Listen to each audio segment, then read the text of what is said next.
Dalton and this is Cowley. We're from Dalton Oddity, and today we are going to show you how to make this here Wicked Witch melting face. This tutorial is for the prosthetic makeup and all the painting and applying that went along with that. You do not have to make it a witch, of course. You can make it just a normal person. I decided to do that just because it's more fun. We're gonna go ahead and start putting on the melted acid burn face prosthetics. I will be using prosthetics I made myself out of gelatin. Gelatin is a good substitute for things like latex and silicone. It is much cheaper to purchase, or you can even make it yourself very simply using the recipe of equal parts unflavored gelatin, glycerin, and water.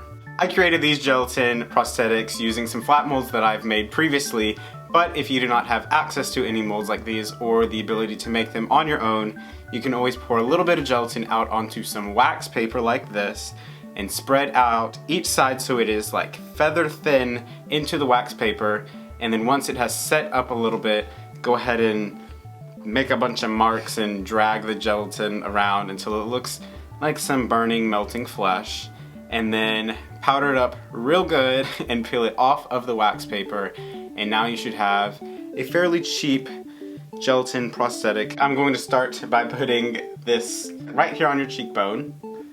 So now I'm going to apply pros-aide adhesive to the area of the skin where the prosthetic is going to be. I'm also going to apply the adhesive to the back of the prosthetic. Once it is dry and ready to go ahead and place it where you want it on the skin and push down firmly. Make sure you get all the edges glued down. I like to take the end of a brush and just sort of roll it down on to the skin. I then go in with some witch hazel on a Q-tip and use that to dissolve any unwanted edges. This will help ensure that the edges are super thin and blend perfectly down into the skin. Now with a Q-tip, 99% alcohol on it, I'm going to roll that down the edges. The alcohol reactivates the pros-aide. This helps to further blend all of the edges down into the skin, making it look like your prosthetic is actually part of your model's face. For any edges that are still too thick, go in with a little bit of pros-aide and dab that right around the edge. And just when it starts to get tacky again, go back in with your Q-tip with alcohol on it and roll those edges down again.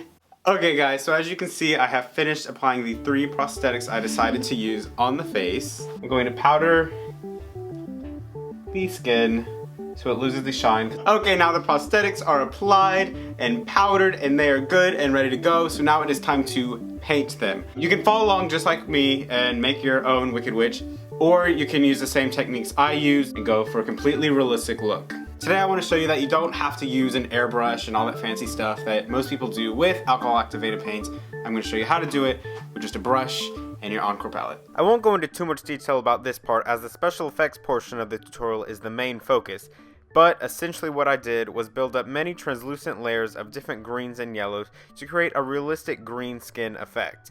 I then went in with a little bit of purple around the eyes and then some black to finish off the lips. Let's get down to the part you're all here for. Let's paint this up with the color Fresh Blood from the SFX palette. Just going to go into all the little holes. I'm going to go back in with the dried blood to darken up all of the deeper areas to give it a little bit more depth. Now I'm just going to take a very diluted mixture of mauve and Fresh Blood and kind of dab that around the edges of all the wounds. And then I'm going to take some yellow on a stippling brush here and then just kind of lightly dab that on the green flesh. I am now taking a very diluted Fresh Blood and I'm going to do the same thing I did with the yellow. I then add a few gray streaks to the hair using white from the Encore SFX palette. So now it is time for the fun part, the blood. We're only going to use a very small amount, and this is just to end up adding a little bit of color to the fizz we're going to add. This right here is ground up Alka-Seltzer tablet. Have your model tilt back slightly, sprinkle the powder on there, and now just simply spray the face. And that's how you make a melting witch slash acid burn drippy gooey goodness. Hope you guys really enjoy this tutorial. I will see you guys next time with another great video.